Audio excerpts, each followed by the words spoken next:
to We the People Radio. NorCal Tea Party Patriots hosting this radio show for you each Sunday right here on KTKZ.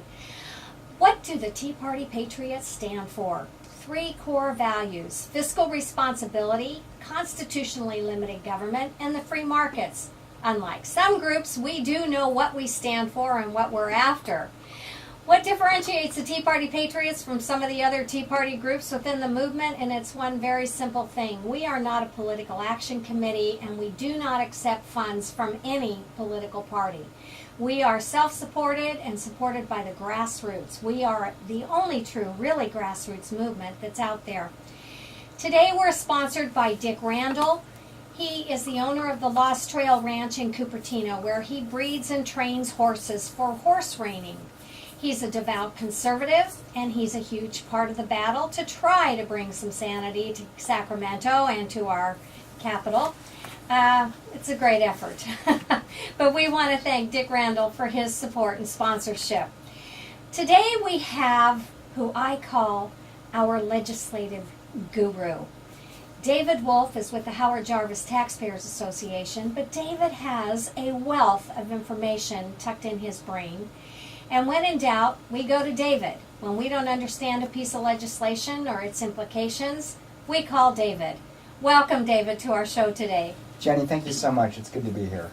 Well, it's great to have you. You are always an inspiration. Sometimes I get mad at what you have to say because I don't like what you're saying, but it isn't your fault. You're the messenger, not the one responsible for that silly message that we sometimes want to throw eggs at you about. I know how busy you are, but I also know how well informed you are about all legislation that's going on in the state capitol, and I want to pick that brain of yours right now and see how much we can get out of you in the next 28 minutes. Tell us, what is the most outrageous bill introduced this session in Sacramento, and what are its ramifications, and is there anything that we can do about it, or is it already too late? Yeah, no, Jenny, thanks. And you asked for egregious bills, and I have not one, but actually 3 for you, because these are all so bad I couldn't just pick from one. So hopefully in this segment we'll be able to run through all these. But I would say the nanny government bill of the year that I've tagged this as is really this one. It's Assembly Bill 889. Let me preface this by saying all these bills never made it to the governor, so they're all currently stalled in the legislature, and because the legislature works in a 2-year session, they can be taken up for votes again next year, but at least as far as these 3 bills go, you're safe until January. So I want to just calm your audience there. But your blood pressure is still going to go up because these bills are just awful. So, the Nanny Government Bill of the Year, AB 889 by San Francisco Democrat Tom Amiano. Let me paint this picture for you. You're a parent, okay, and you want to take a night out without having to worry about the kids. A date night. A date night, indeed. So you hire a babysitter. But under this bill, termed actually in the legislation as the Domestic Workers Bill of Rights Act, babysitters would now have to be, number one, paid minimum wage. Now that doesn't seem so bad, but it gets worse. They would also have to be paid workers' compensation benefits and provided meal and rest breaks, which would also have to be paid for. So now wait a minute. If you're gone longer than 4 hours, then there has to be a second babysitter that comes in to relieve them during their break? I don't know what the ramifications of that would be, but yes, I mean, under state law, if you work 4 hours, you're required to take a 15-minute break. So presumably, Jenny, yes, that would have to be the case. So would they just lock the kids in the room, go take a break? What's the deal there? How is that even possible? I don't know. Do they know? I'm not sure. I'm not sure. But again, this really works out as a union ploy to, continue to get various rights and various money brought to these individuals. And unfortunately, it's going to hurt average families. Absolutely. Hiring, teenage and 20-something babysitters, right, who are going to get lumped into this, obviously, as well. Mm-hmm. So, bad nanny bill number 2 is another one of my personal favorites, SB 432. This is a bill by Los Angeles Democratic Senator Kevin De Leon. And this bill mandated that hotels use fitted as opposed to flat sheets in hotel rooms. And the goal for this, just real quick, the goal for this was to protect unionized hotel workers who experience back issues from, flipping up the mattress to put the sheet under the mattress, and presumably fitted as opposed to flat sheets make that process easier. However, there's no studies or any verification whatsoever that fitted as opposed to flat sheets actually makes that process smoother. I know when I change my bed at home and I use fitted sheets on the bottom, I have to lift that corner of that and put my knee under there to keep it up so that I can stretch that sheet over the corner of that bed. Right. Now, and Jenny, the point is, and I think you make the point, there would still have to be some lifting involved and some exertion on behalf of these hotel workers to put the sheets on the beds. So yeah, it's another nanny government bill that's going to cost you more as tourists and vacationers when you stay in some of these hotel rooms, because the cost will obviously be passed on to you, the consumer. And the third bill, AB 350 by Orange County Democrat Assemblyman Jose Solario, is actually termed in the language the Displaced Janitor Opportunity Act. The Displaced Janitor Opportunity Act. Okay, explain that one. I will. So, let's say you're a building service company. You provide janitorial services to various businesses, right?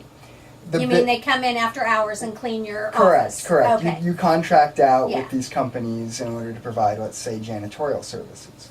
This would force these service companies to fire their own workforce in order to hire the previous employees who were under contract to maintain that building and the services of that building.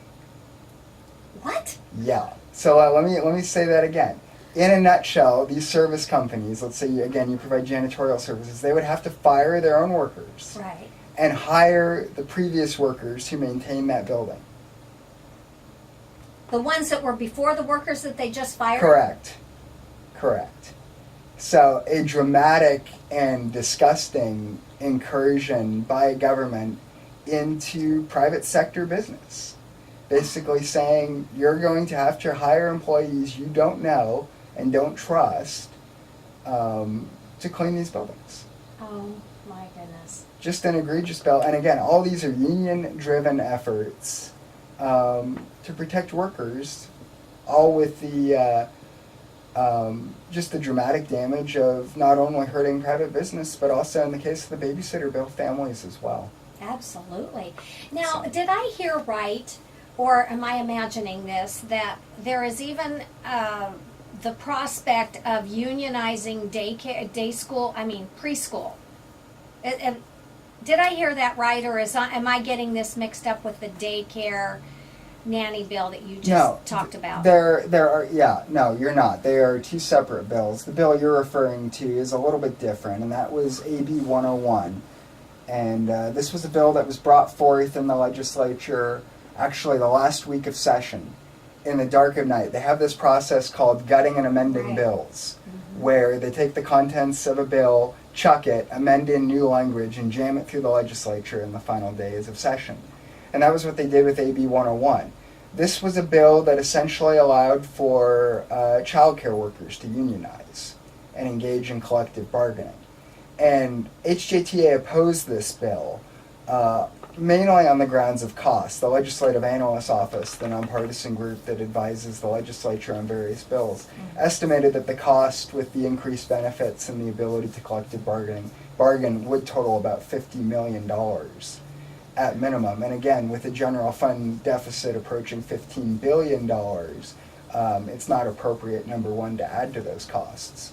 But number two, just the perverse incentive of a lot of these child care workers are family members who would now be able to engage in collective bargaining. And let's just be candid here. I want to explain the really perverse incentive and situation with this bill, which is CalWORKs and other health and human services welfare programs have been cut to the tune of about $1 billion over the course of the last 6 years. And I'm sure we all have different opinions on that and how that plays out. But under CalWORK, single moms were getting a lot of that money.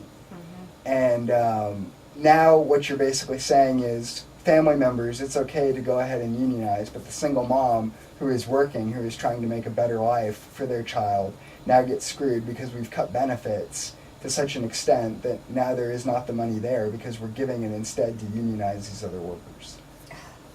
Okay, so where is that bill sitting? That bill was actually sent to the governor. It was jammed through both the Assembly and the Senate and sent to the governor. And he did veto it, which is really one of the few union-centered bills that he did veto. And we're thankful for that. It's interesting to note this bill has been introduced 4 out of the last 5 years. And all 4 times under Governor Schwarzenegger and now Governor Brown were the same gut and amend bill. Wow. So it's neat on this, at least, that Governor Brown saw through just the blatant abrogation of the legislative process and saw through the lack of transparency and shot this down and vetoed it. Wow. So. Too bad now, these other 3 bills, though, have not hit his desk yet. Is that correct? Yeah, they haven't passed yet. The 3 I mentioned at the top of the show, and again, HJTA took positions on none of those bills. We focus more on property taxation and taxation in general and property rights. So while these are all egregious bills, I am but one legislative director and don't want to spread myself too thin. So while we didn't particularly care for these first 3 bills, we didn't take a position on these. But yeah, all those bills still remain in the legislature, but they could go to the governor as early as January. Oh, wow.